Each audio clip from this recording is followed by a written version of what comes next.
Hello guys, कैसे हैं आप लोग। उम्मीद करते हैं खैरियत से होंगे। मार्केट में जानता हूं कि आपको इस टाइम बहुत परेशान कर रही है, और जब मैं रोज़ाना वीडियोस बनाता हूं तो आपके कमेंट्स देख के मुझे अंदाज़ा हो रहा होता है आपकी फ्रस्ट्रेशन का, आपके पैनिक का, और कितना ज़्यादा आप लोग इंतज़ार कर रहे थे इस सारे सिनेरियो का कि भाई यहाँ पे आएगा ट्रम्प, कोई अच्छी बातें करेगा और जो है ना रैली स्टार्ट हो जाएगी। अब जबकि ट्रम्प बिल्कुल खामोश बैठा हुआ है तो जानता हूँ कि आप लोग बहुत फ्रस्ट्रेट हो रहे हो। बहरहाल यहाँ पे दोस्तों इस वीडियो के अंदर मैं कुछ चीज़ें डिस्कस करने जा रहा हूँ, और मैं कोई बात ऐसी इस वीडियो में नहीं करूँगा कि भाई मैं क्या सोच रहा हूँ या मैं क्या एक्सपेक्ट कर रहा हूँ। कुछ यहाँ पर लॉजिकल चीज़ें, कुछ यहाँ पर एनालिटिक चीज़ें मैं आपके सामने रखने जा रहा हूँ और अपने एनालिसिस पेश करने जा रहा हूँ। उसके बाद आप फैसला करो कि मार्केट जिस फेज़ में चल रही है, क्या इस फेज़ के अंदर आपका पैनिक करना बनता है या फिर यहाँ पर जो है आपको सब्र और तहम्मुल से इस टाइम मार्केट में बैठना चाहिए। वीडियो को स्टार्ट करते हैं। बहुत इंपॉर्टेंट चीज़ें वीडियो के अंदर होंगी। पसंद आए तो वीडियो को लाइक और कमेंट करना मत भूलिएगा। और वीडियो को यहाँ से आगे बढ़ाने से पहले मैं एक दफ़ा फिर से आप लोगों को रिमाइंड करवा दूँ कि जो हमारा प्रीमियम चैनल है उसको लाजमी ज्वाइन कीजिए। बिल्कुल फ्री में आप ज्वाइन कर सकते हैं, कोई आपको वहाँ पैसे पे करने की ज़रूरत नहीं। तरीका बहुत सिंपल है, लिंक वीडियो के डिस्क्रिप्शन में मौजूद है, वहाँ पे जाइए और जो वहाँ पे स्टेप्स हैं उनको फॉलो कीजिए। टेलीग्राम पे भी जाएंगे, डिस्कॉर्ड पे भी जाएंगे, दोनों जगह इन्फॉर्मेशन मौजूद है। वो स्टेप फॉलो करके आप हमारे प्रीमियम चैनल को बिल्कुल फ्री में ज्वाइन कर सकते हैं। अब यहाँ चीज़ें समझाने जा रहा हूँ, बताने जा रहा हूँ, बड़े गौर से उनको सुनना और समझना मैं क्या समझाने जा रहा हूँ। तो वीडियो को स्टार्ट करते हैं। और यहाँ सबसे पहले दोस्तों मैं आपको एक चीज़ दिखाता हूँ। जो फेज़ इस टाइम मार्केट में चल रहा है वो फेज़ यहाँ पर किस टाइप का है, और माजी में हमने इन फेसेस के दरमियान अगर देखा है तो क्या देखा है। अब यहाँ पहले वो दिखाऊंगा, आपको बताऊंगा, उसके बाद फिर उसको दलील से साबित भी करूंगा कि इस टाइम हमारे इर्द गिर्द चल क्या रहा है। यहाँ पर दोस्तों समझिए बात को मेरी ज़रा। इस टाइम जो फेज़ चल रहा है ना मार्केट का मेरे भाइयों, इसे हम कहते हैं कंसोलिडेशन फेस, इसे हम कहते हैं कंसोलिडेशन, मैनिपुलेशन, एक्यूमुलेशन। और ये फेस मेरे भाइयों बड़ा लंबा चलता है। जब भी ये फेस चलता है यहाँ पे जितने भी हमारे ट्रेडर्स होते हैं, जो हमारे वीक हैंड्स होते हैं, उनको यहाँ से मार्केट से आउट करने की ट्राई की जाती है। और इसमें यहाँ पर कोई फ़र्क नहीं रखा जाता कि भाई इस टाइम तक मैनिपुलेट करेंगे या इतने लोगों को मैनिपुलेट करेंगे। यहाँ पर इतना थकाया जाता है इस फेज के दरमियान लोगों को कि लोग जो है ना हिम्मत हारते हैं, और वही मौका होता है कि जहाँ मार्केट जो है ना अपना रंग दिखाती है। तो यहाँ पर दोस्तों ये फेस है ऐसा कि जहाँ मार्केट जो है आपको थका रही है, मैनिपुलेट करती है, फिर यहाँ कंसोलिडेशन में जाती है, फिर मैनिपुलेशन करती है, और इस तरीके से फेज चलता है। यानी इस फेज के दरमियान आपको क्या करना होता है, जस्ट यहाँ मार्केट में सर्वाइव करना होता है। यानी कि जहाँ मौजूद हो, जैसे मौजूद है, बस सर्वाइव करो। सर्वाइवल की जंग चल रही है आपके स्टॉक मार्केट के अंदर। इसके बाद दोस्तों फिर हमने नॉर्मली देखा है कि मार्केट कोई मैनिपुलेटिव मूव लेती है इस तरीके से, के बाद एकदम एक्सपेंशन का मूव आता है, और वही टाइम होता है कि जहां पर जिन लोगों ने इस फेज के दरमियान सर्वाइव किया वो होता है ना, यहाँ पे सोचे बगैर कि यार मुझे इतना वेट करना क्यों पड़ रहा है, मार्केट मुझे क्यों फ्रस्ट्रेट कर रही है, बस सर्वाइव कर रहे होते हैं लोग। जो सर्वाइव कर रहे होते हैं फिर इस रिवॉर्ड के फेज के अंदर जो है ना वो यहाँ पे प्रॉफिट बनाते हैं और फिर मज़ा उठाते हैं। और जो लोग यहाँ इस सर्वाइवल की जंग में हार जाते हैं, जाहिर सी बात है उसके बाद मार्केट उनको पीछे छोड़ जाती है। अब ये बात तो मैंने की है अपने एक्सपीरियंस की बेस के ऊपर। अब यहाँ मार्केट में इस टाइम हमारे इर्द गिर्द क्या चल रहा है मैं आपको वो दिखाने जा रहा हूँ। पहले मैं आपको दिखाऊंगा दोस्तों यहाँ पे कि डोनाल्ड ट्रंप जो भाई साहब जब यहाँ पे इक़्तिदार में आने वाले थे, यानी कि प्रेसिडेंट बनने वाले थे, अपनी कैंपेन के अंदर रोज़ाना के हिसाब से बिटकॉइन के बारे में बात करते थे, क्रिप्टो के बारे में बात करते थे कि भाई मैं इसको नेशनल रिजर्व में शामिल कर दूंगा, मैं इसको गोल्ड के बराबर लाए खड़ा कर दूंगा, और डॉलर के अलावा कोई और करेंसी होगी तो बिटकॉइन होगी। यानी कि वो बंदा जो यहाँ पे इतनी बड़ी बातें कर रहा था, अपने मीम कॉइन्स लॉन्च किए उस बंदे ने और उससे लाखों डॉलर कमाए हैं। और जस्ट इमेजिन करो कि जिस बंदे को यहाँ पे क्रिप्टो से पैसा बनाने की लत लग जाए, जिसके कहते हैं ना कि लहू मुंह को लग गया, क्या वो क्रिप्टो को इतनी आसानी से छोड़ेगा। फिर उसके बाद हमने देखा कि भाई साहब ने पूरी अपनी जो स्पीच की इनॉग्रेशन डे वाला दिन, जो इतनी बड़ी बातें की, उसमें कहीं पे भी क्रिप्टो का जिक्र नहीं किया, बिल्कुल खामोशी थी। तो यहाँ पर दोस्तों क्या वो खामोशी इसलिए थी कि वो बंदा क्रिप्टो को लेकर बेरिश हो गया, क्या वो क्रिप्टो को लेकर नेगेटिव हो गया इसलिए उसने कोई बात नहीं की? तो मेरे भाइयों यही आपकी गलतफहमी है। इतना बड़ा बिजनेसमैन जो है ना कभी घाटे का सौदा नहीं करता। और यहाँ पे देखो कि उसकी कंपनी जो है उसी दिन क्या कर रही थी, मैं आपको दिखाता हूँ। यहाँ पे ये देखो, यहाँ पे कि यहाँ पर वो भाई साहब और उनकी कंपनी जो है ना बिहाइंड पे दबा के इथीरियम खरीद रहे थे। इथीरियम खरीदा उन्होंने और यहाँ बहुत सारे दीगर ऑल्ट कॉइन्स खरीदे। तो क्या इन्होंने यहाँ पे घाटे का सौदा किया? अगर वो इतना बड़ा बिजनेसमैन है तो क्या यहाँ पे उस टाइम खरीदेगा कि जब उसने आगे चल के क्रिप्टो को लेके बेरिश होना होगा, क्रिप्टो को लेकर नेगेटिव होना होगा, वो तब पैसा मार्केट में इन्वेस्ट करेगा अपना? मुझे ऐसा नहीं लगता। मुझे तो ऐसा लगता है भाई कि जानबूझ के शायद ऐसा कर रहा है कि मार्केट को मैनिपुलेट करना चाह रहा है और थोड़ा सा माल जो है वो यहाँ पे सस्ते में खरीदना चाह रहा है। अदरवाइज यहाँ पे वो बंदा घाटे का सौदा करने वाला बंदा लगता ही नहीं है। अब मैं यहाँ पे नहीं कह रहा मैं गलत नहीं हो सकता, मैं गलत हो जाऊँ और मार्केट मुझसे बहुत बड़ी है, बट जो मुझे दिख रहा है मैं आपको इस टाइम बता रहा हूँ। अब यहाँ पर दोस्तों चलो इसको छोड़ो, आप इस डोनाल्ड ट्रंप को छोड़ो, अब और मज़ीद आगे बढ़ते हैं। यहाँ पे देखो ये बिल्कुल ताज़ा खबर है और ये खबर है इथीरियम के बारे में। 14 घंटे पहले की खबर है कि इथीरियम की $1 बिलियन की खरीदारी जो है ना वो इस हफ्ते के दरमियान हुई है। जस्ट इमेजिन करो कि जिस इथीरियम को लोग बोल रहे हैं कि वो डेड हो गया है और यहाँ पे अब कोई फ्यूचर नहीं है उसका, और इथीरियम जो है शायद इसी रेंज में मर जाएगा। तो यहाँ पर सोचो दोस्तों कि सारी की सारी जो वेल्स हैं जो $1 बिलियन इथीरियम में फेंक रही हैं, और यहाँ देखो ट्रंप भी इथीरियम को खरीद रहा है। क्या ये सारे बेवकूफ़ हैं? क्या सारे पागल हैं? तो मेरे भाइयों, वेल्स जो होती है ना, जो मार्केट की बिग मनी होती है, वो बेवकूफ़ नहीं होती है। वो हमेशा तब डिसाइड कर रही होती है अपने अगले मूव के लिए कि जहाँ पे बाकियों को नज़र नहीं आ रहा होता। जहाँ बाकी एग्जिट मारते हैं ये लोग एंट्री मारते हैं। समझ रहे हैं मेरी बात आप? अगली न्यूज़ यहाँ पर क्या आ रही है कि ट्रंप कॉइन, डॉज कॉइन और बॉन्क यानी कि 3 मीम कॉइन्स का जो है ना ETF अप्लाई कर दिया गया है। अब यहाँ पर दोस्तों एक और मिसाल है कि टॉप 2 यानी कि ट्रंप और एलॉन मस्क दोनों जो है वो किस तरीके से क्रिप्टो से पैसा बनाने का इरादा रखते हैं, और आपके सामने है कि उन्होंने अपने मीम कॉइन्स के लिए जो है ना ETF अप्लाई कर दिया है। और मोर लाइकली यहाँ पर ये ETF अप्लाई जो किया है इन्होंने, ये मंजूर हो सकता है, क्योंकि अब जो है ना ट्रंप जो है वो जाहिर सी बात है USA के प्रेसिडेंट है, और नया SEC का जो चेयरमैन होगा वो भी जाहिर सी बात है इनकी ही लगाई हुई होगी, और पिछले SEC के चेयरमैन ने आपको पता है कि रिज़ाइन कर दिया हुआ है। तो यहाँ पे बहुत हद तक पॉसिबल है कि हमें ये होता हुआ दिखेगा।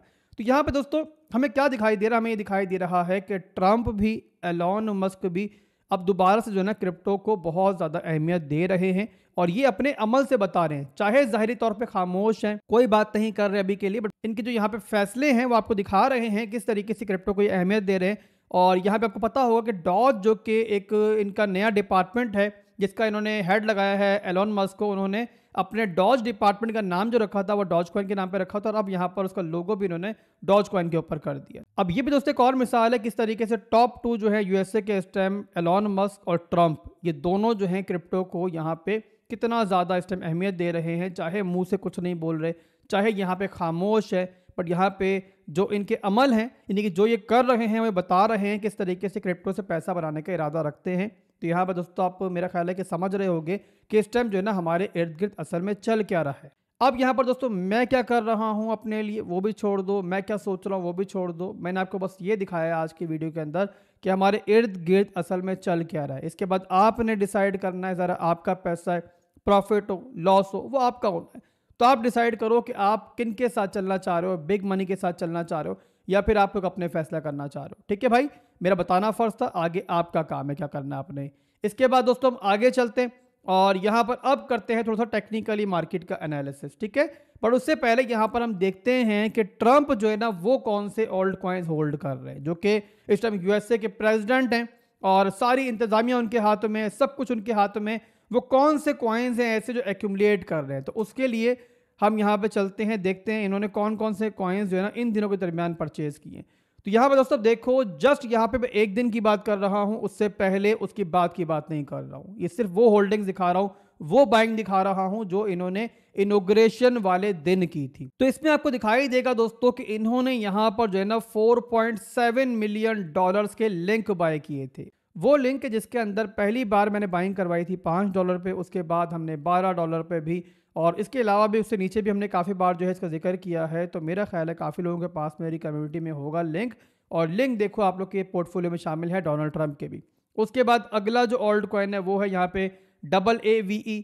ये भी यहाँ पे इन्होंने $4.7 मिलियन का खरीदा है, इसीलिए आपको इन दिनों के दरमियान थोड़ा सा स्ट्रॉन्ग दिख रहा है। और TRX यहाँ पे इन्होंने खरीदा है $4.7 मिलियन का, जिसके पीछे जस्टिन सन है। और आगे चल के हम देख सकते हैं जस्टिन सन का, एलॉन मस्क का और डोनाल्ड ट्रंप का गठजोड़ होते हुए क्रिप्टो मार्केट के अंदर ये तीन जो हैं बड़े बासर लोग हैं। इससे अगला ओल्ड कॉइन है ENA, जो कि $4.7 मिलियन का इन्होंने लिया है। इसमें भी आप जानते हो कि हमारी बहुत नीचे बाइंग थी, एक अच्छा प्रॉफिट हमने इसमें भी बुक किया, और स्टिल मैं थोड़ा सा होल्ड कर रहा हूँ इसको, ENA को। अभी मेरे पोर्टफोलियो थोड़ा बहुत शामिल है ये, और सारे का सारा मैंने नहीं सेल किया। इससे अगला WBTC, और इसके अलावा इथीरियम को खरीदा है $4.7 मिलियन का। और फिर वही बात हो रही है कि इथीरियम को लेकर काफ़ी लोग बोल रहे हैं कि भाई इथीरियम डेड हो चुका है और कोई इसका फ्यूचर नहीं है। तो बताओ मेरे भाइयों, इथीरियम ये लोग क्यों खरीद रहे हैं?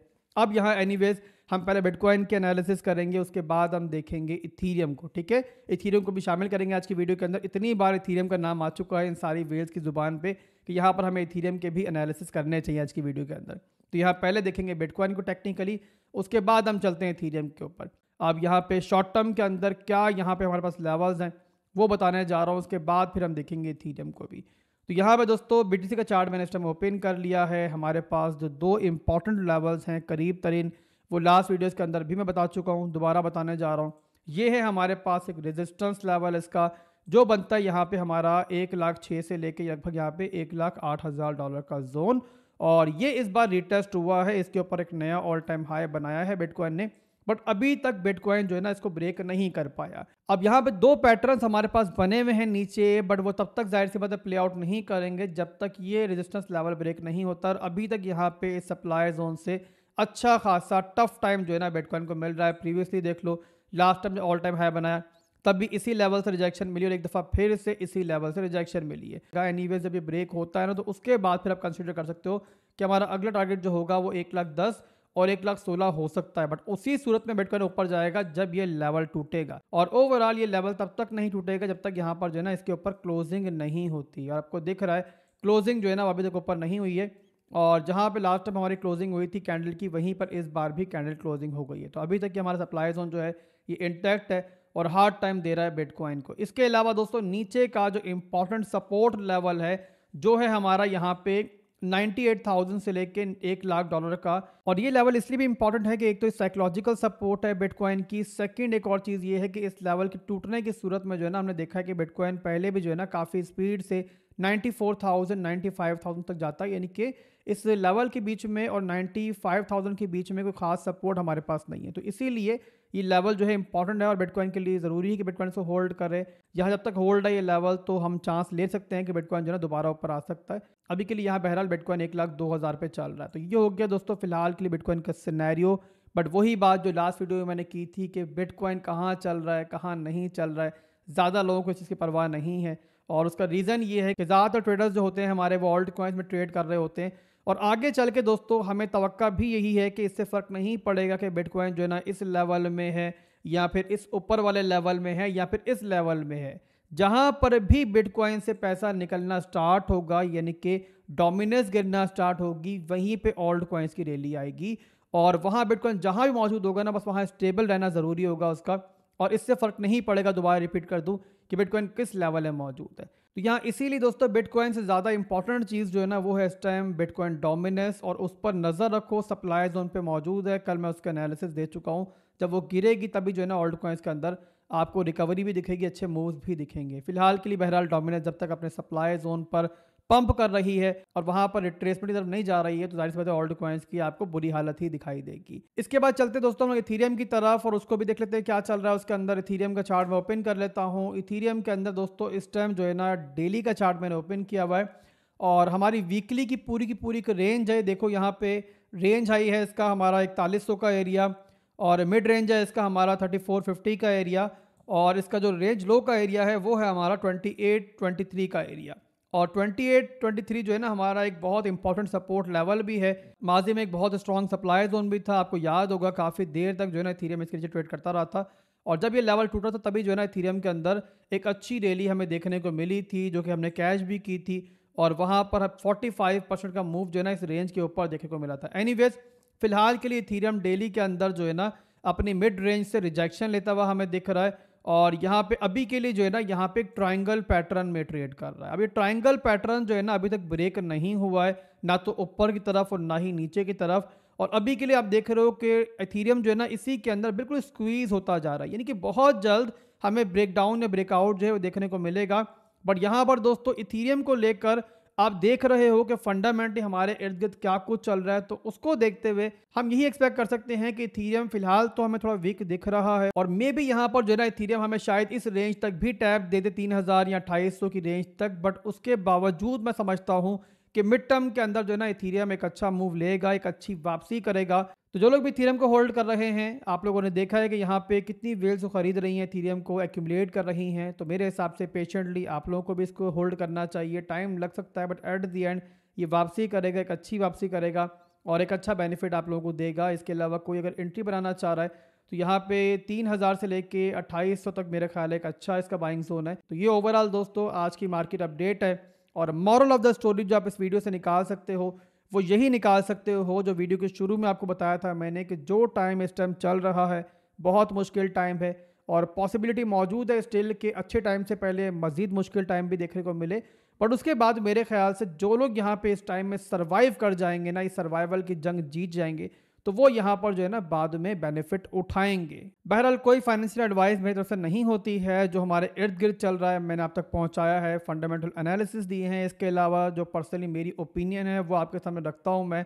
उसके बाद पैसा आपका, प्रॉफिट भी आपका, लॉस भी आपका, तो खुद रिसर्च करो, उसके बाद जो फैसला करना चाहो कर सकते हो। इसके अलावा वीडियो क्लोज करने से पहले मैं कैंपेन के बारे में बताने जा रहा हूँ। अक्सर एक्सचेंजेस जो होती है ना वो हमारी कम्युनिटी के साइज़ की वजह से हमारे लिए मुख्तलिफ अपॉर्चुनिटीज़ लेके आती रहती हैं, और इसीलिए एक एक्सचेंज है प्राइम एक्सबीटी के नाम से, और इन्होंने भी जो है ना एक कैंपेन हमारी कम्युनिटी के लिए रखी है। अगर आप फ़ायदा उठाना चाहो इसे तो उठा सकते हो। तरीका बहुत सिंपल है, वीडियो के डिस्क्रिप्शन में आपको लिंक मिलेगा जो कि रेफरल लिंक है, और उसके थ्रू आप लोगों ने जाना है, यहाँ पे नया अकाउंट बनाना है। उसके बाद यहाँ पे आप डिपॉजिट जो करोगे ना, फ़ायदा ये मिल रहा है आपको, और कैंपेन में आप लोगों के लिए अपॉर्चुनिटी ये है कि जो डिपॉजिट करोगे उसका 20% जो है ना आपके डिपॉजिट के अलावा आपको मिल जाएगा। इस तरीके से फ़ायदा ये होगा कि आप अपने डिपॉजिट को चाहे ना इस्तेमाल करो, सिर्फ उसको होल्ड ही करो, और जो आपको डिपॉजिट अमाउंट मिला होगा उससे जो है ना आप फ्यूचर्स ट्रेडिंग कर पाओगे। यानी कि मिसाल दे रहा हूँ आपको कि आपने $100 यहाँ पे डिपॉजिट किए, $20 आपको उसके ऊपर बोनस मिला, उस बोनस को आपने इस्तेमाल किया फ्यूचर्स ट्रेडिंग के अंदर,